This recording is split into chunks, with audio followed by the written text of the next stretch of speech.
Ushaqisa abantu abaningi usisi oveza okwenzeka ngomfana omncane ke lo obebizwa ngoBanele owasweleka okusolakala ukuthi wabulawa isihlobo sakhe. Nangempela ke uyakuveza ukuthi uBanele wathola i-call esuka kuLungi ukuthi abahambe beyoshawa umoya. Okuyilapho ke kwagcina sekuphuma umphefumulo wakhe.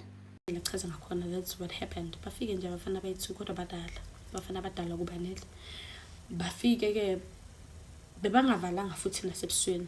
uBanele ngabe nje uNkulunkulu wabeka impilo yakhe just at least for a few more months, few more days ukuthi akhona ukukhuluma ukuthi ubani nabo because wababona. Bamshaya.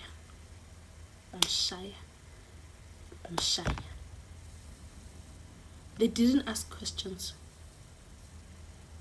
because they were instructed ukuthi wena musufika le mesenifika le nimshaye uzenza ngcono ngisho uhlakaniphile futhi nala asesikoleni nje amantombazane bayamfuna amantombazane bayamlwela ubonakala yena nje uzenza ngcono so you're not going to ask questions nimshaye. The friend was there. The friend took a video. Wasasendela ukazeni uthi kwenzakala kanje wena ungazi okwamanje. People are going to suspect because bayakwazi ukuthi you are the cousin. There were people around. Kwaba nabantu nje abazayo bazovimba. Wafika nje abanye bamshaya bamdonsa because there was a time but babamdonsa izandla omunye ethi uyamgwaza wakhala uBanele. He screamed. Wamemeza umama yakhe.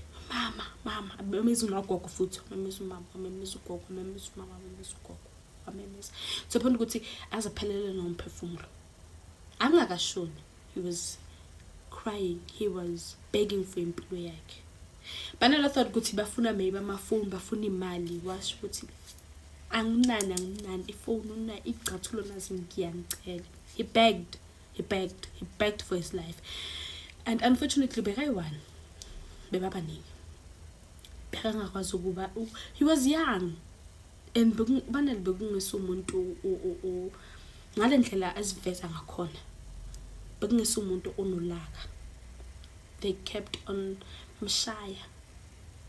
Every weapon beyikhona lapha. There was a black bag abafana lebe bayiphethe bakhipha ama weapon agwazwa bamshaya futhi ngathi bebafuna nje nokumnqamula inyawo bamshaya intamo vele ngalendlela uma wakhe ekhuluma ngakhona because now Banele nakakhuluma nje intamo yakhe amathambo la wela ukuze umuntu nayenza amathambo la bewangasekho akaBanele waphukile.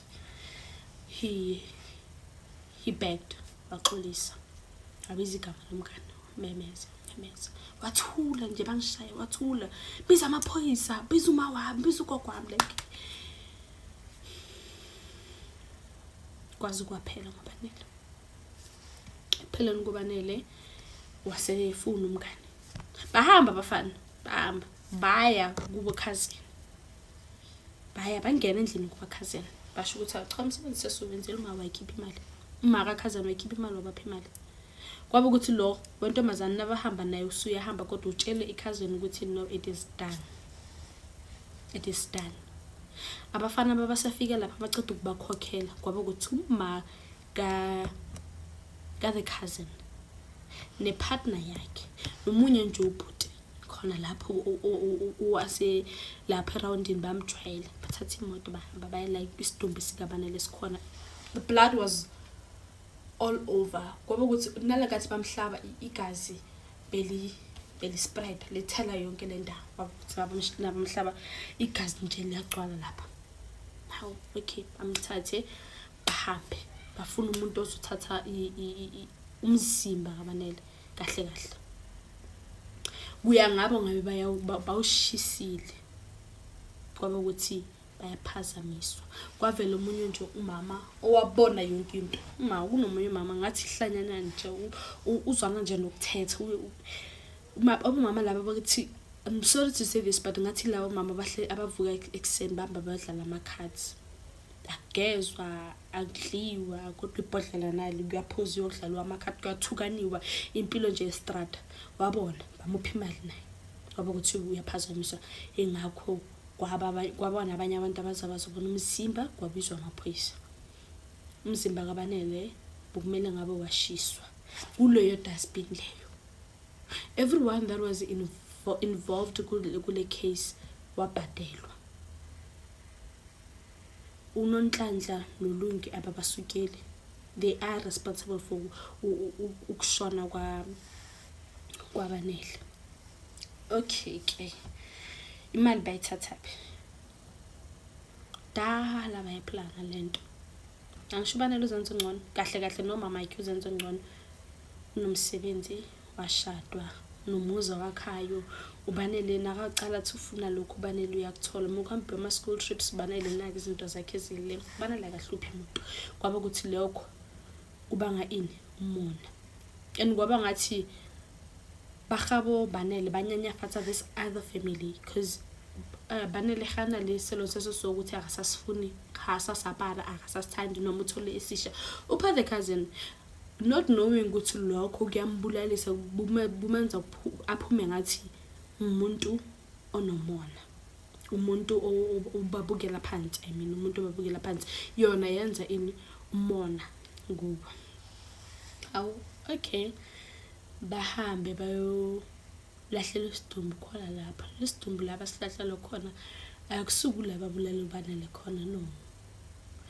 Bahambe ke bayolahlela isidumbu khona lapho abhadela abantu mama lapha from laba bambulala to lo wamfaka edustbin. The woman umaga cousin kaBanele wabhadela wonke umuntu cala from laba bhuti laba bambulala Thulo yabhudo bokumele ukuthi ashise umzimba. Lo bekahamba ngedustbin adobha ama can, adobha ama plastic, adobha amabhodlela.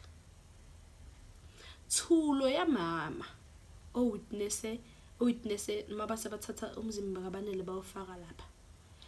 Mind you bekangakanuki bekangakaboli. So there was no way ukuthi abanye abantu bebawuzozwa ngomnuko no wabona umama lo. Thulo yabhuti ke wahamba ngemoto omhlophe owabathatha wabasusa endlini thula uBanele washonela khona. Okay isizathu ke sokuthi uBanele bamulaye izinto lezi mawakha nazo. Maka Banele uyasebenza kahle futhi permanent job asi contract usebenza kahle. uBanele along with ama siblings wakhe bonke bathola yonke into abayifunayo, yonke into abayidingayo. Nokuthi ke uBanele uhlakaniphile ukudlulisa the cousin. Mind you the cousin thanda istrata. Cousin usile that time Banele is innocent. So Banele was killed by people he loved and trusted. Nje kahle kuya ngoBanele akusiyena umntwana wokucala washona kumakhe. Khasiyena vela. Ngalindlela asho futhi nakhona ukuthi yabona uma wami uphumile wakhuluma ngalendaba seyigcwele yonke into. They're going to attack my mother. They're going to attack usisi wami. Because kuya ngawo this matter was supposed to be udaba nje oluphelele emoyeni kube ukuthi okay Banele died Banele siyamncwaba kuphelile. So now for the mere fact that umama usukumile uyakhuluma ngami kubeka impilo kamama wami engcupheni, kubeka impilo kasisi wami engcupheni. Okay how Banele labantu abakubulala uyabazi? Cha ngibazi kodwa mengingababona ngakutshela ukuthi yibo laba. How Banele now everyone is accusing uNonhlanhla no Auntie Nonhlanhla noLungi ukuthi bakubulala kanjani. Uthi yebo bangibulala. Yibo bathumela abantu. Okay Banele siyakuzwa kwelokho. Bakuphi? Banele uyasitshela ukuthi no basemalahleni. I don't know where emalahleni is guys, but uMaka Lungi noLungi sikhuluma nje labe bahlala khona basukile basifihle emalahleni ngoba abazi umuntu lapho. I don't know where is emalahleni. I don't know if emalahleni is in South Africa or what, kodwa uyasho uBanele ukuthi labantu bakhona, they're still alive and basemalahleni and they saw everything ukuthi baya trend, they know basifihlile. And believe you me, Kalungi wants to attack akazisoli. Okay, yes, ekuhambeni sizoBanele ukuthi okay, lezi zinto lezi olele nazo, imimese, imithi, umsebenzi wayo yini? Ukuthi vele ngempela uzilwele, noma ukuthi wena uflathela umndeni wakho, noma ukuthi wena ubulale abasele? NoBanele uyasho ukuthi no, yes ngilele nezinto angizazi. Mina ngazi uma angazambi inyanga, ngazi ugogo angazambi inyanga, bangilalise nemimese, bangilalise nezinye izinto ngathi amawulu zamakhalakhala. Okay, siyezwa, but ezani? No, angisho abafuni ukuthi uma wami athole iqiniso. Ingakho uma wami nakahamba akalitholi kahle iqiniso ukuthi kwenzakalani. Lezi zinto lezo zokuthi umeso lo hayi ukuthi ngihlabe lo muntu ongibulele, cha, ngihlabe umndeni wami osele.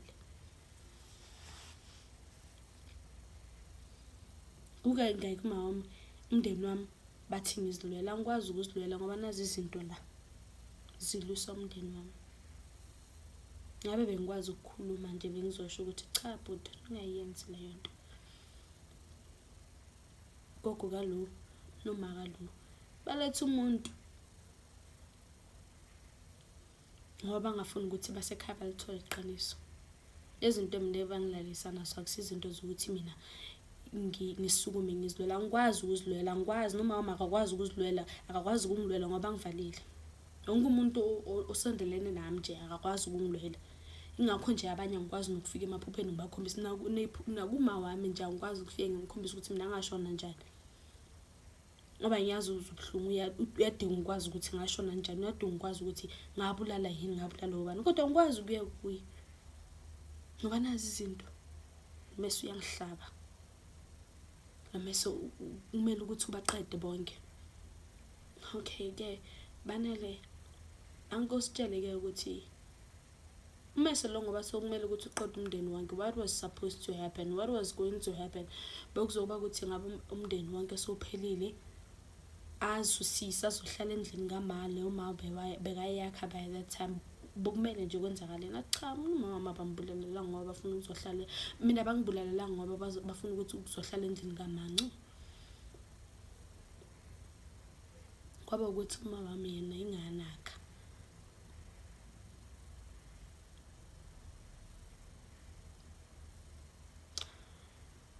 Manje ubuchopho ukushaya wele phansi kwenzakalana, bakhipha ezinye izinto nje, enye nje into ngathi ye-baseball ngiyazi, bangishaya ngayo. Bathatha nje ilitshe elikhulu bangishaya sanje lami la ngapha lawela bangishaya. Mabangishaya nje umunye uyasho ukuthi hayi namhlanje sibhubhile sithola imali eningi. Lokho kuyasho ukuthi nje bona bababhadele. Manje uLu noma wakhe ingani basifihla uma ukuthi ayikho into abayaziyo abayenza ngalutho. No bayasifihla ngoba bayazi ukuthi bayenzeni. uLu sikhuluma nje namhlanje nje impilo emile esikole nje angisasho. Uyangibona ebusuku bayamthatha bamise enyangeni bayamgezisa ukuthi akwazi ukulala, akwazi ukuthula, kodwa anyeke aze ukuthola ukuthula angakayi kuma wami amtshela ukuthi uma wakhe wenzeni. And mina ke bangibhalisa nabazithola imali bese ngicela ukushona. Ziningi izinto abazithengile ukuthi bathole izinto. Mina bazithola imali mase ngicela ukushona. Mama manyaka ayikho into nje azoyithola emaphoyiseni ngoba bathenga nawo lawo maphoyisa lawo. Case yami ecitheke. Babhadela nje abantu abaningi. Nenyanga bayibhadela ukuthi easy ithi izonceda mina ukuthi ngizilwele. Angizilweli kodwa ngisebenzela wona, sikhuluma kanje. Inyanga yabanceda ukuthi bangithebule mina. Ngifuna nje uma wamazi ukuthi la ngikhona ngilalanga ngokuthula. Ngabulawa ngibulalelwe into engayazi. Kodwa nje ngicela umama azinakekele. Kakhulu anakelele udade wethu.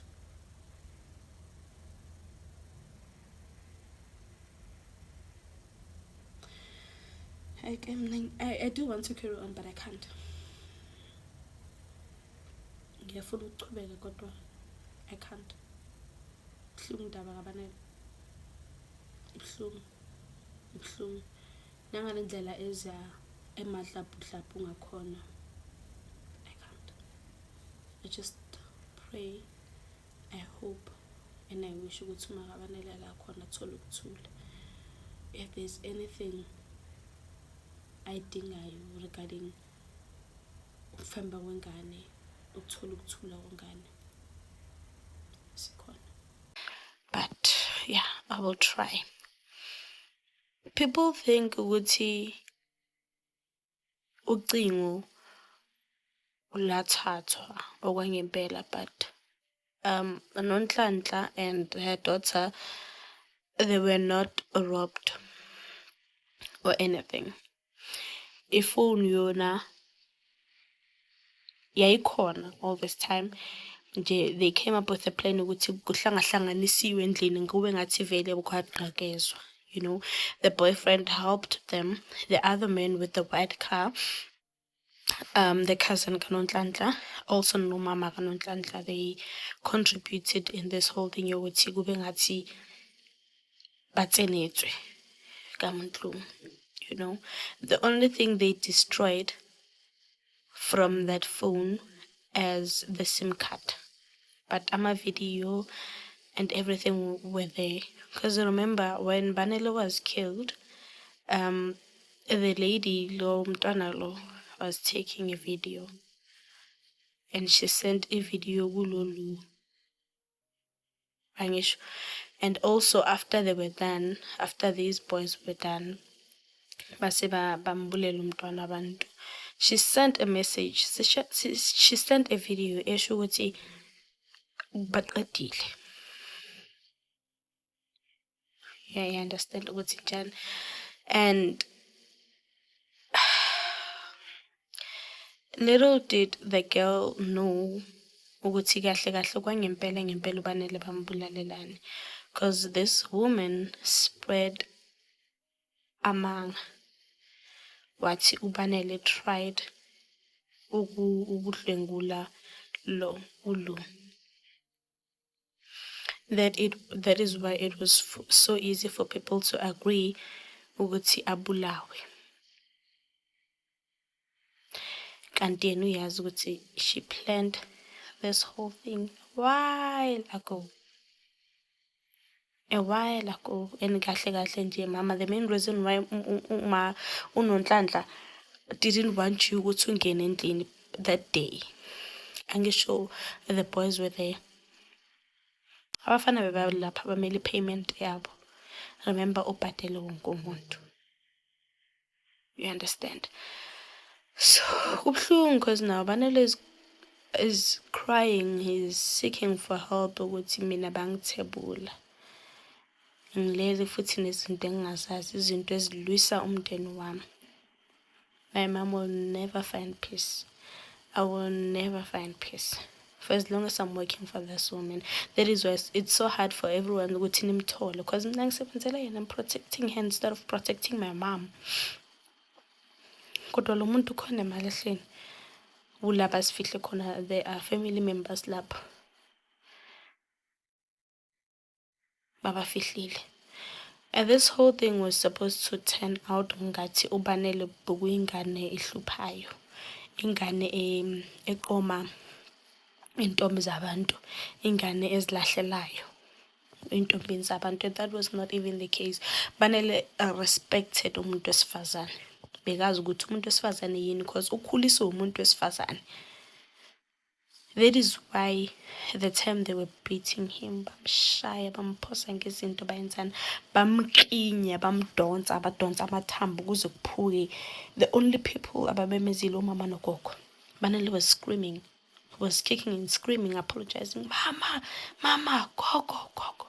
Because yibo abantu besifazane abamkhulisile, yibo abantu abaziyo lapho. Unfortunately, labafana bebazokuzwenza umsebenzi. They had to get the job done. Ukuthi bathole le mali. Barabamumuzulu. They had to get the job done. And unfortunately, uNonhlanhla is there. She's out there. Free and anolu. Knowing very well ukuthi basebenzisa ingane yabantu. Knowing very well ukuthi leya nyanga abayilethile yenzeni. Knowing very well ukuthi way before they killed Ubanele, they gave Ubanele a poison phakathi kwe-Fanta grape. Baphuma Ubanele ulu nalo umngane lo. But bathenga amagoda. When they came back, uNonhlanhla offered ukubathelela ama-Fanta grape, but why yakabanele iphume ekugcineni iphume ine poison. This woman tried so many times to kill umntwana. Then ekugcineni wabiza abantu, knowing ukuthi it won't lead back to her. And knowing ukuthi izolimaza umama kanjani, because yiyo into bebayifuna vele, bebafuna ukuzwisa umama ubuhlungu. They wanted to teach her a lesson. Bathi bona bazenza ngcono.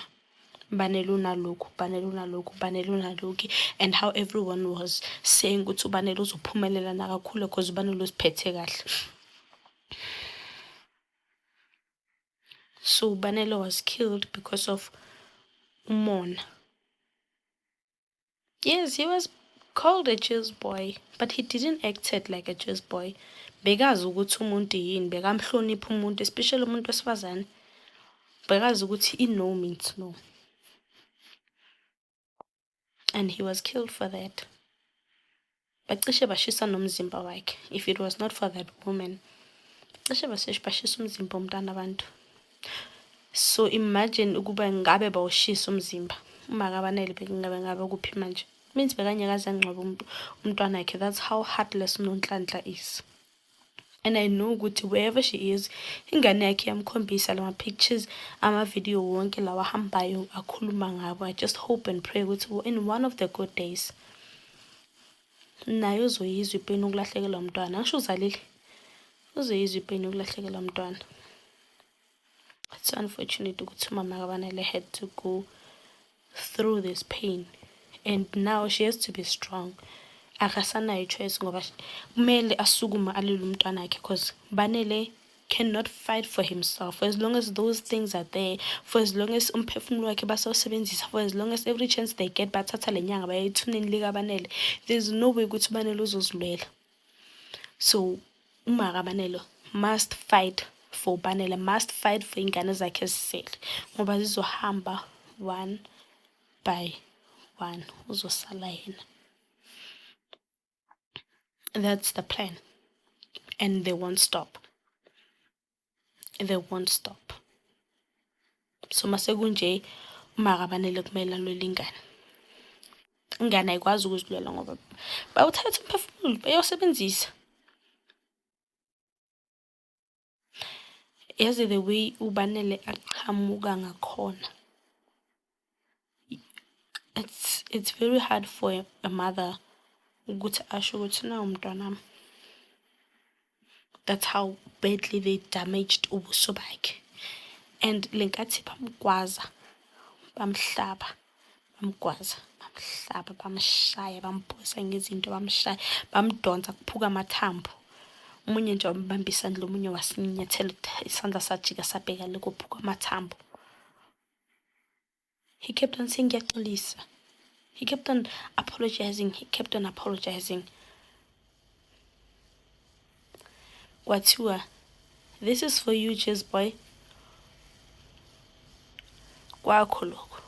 Mzala wakho Sithumele. That's what they said to him. That is why he knows ukuthi ubulala ubani. Because those men bashilo ukuthi bathumele ubani. Unfortunately, uBanele akasekho ukuthi azozikhulumela. Kodwa thina sizomkhulumela. uMama Mike uzomlwela.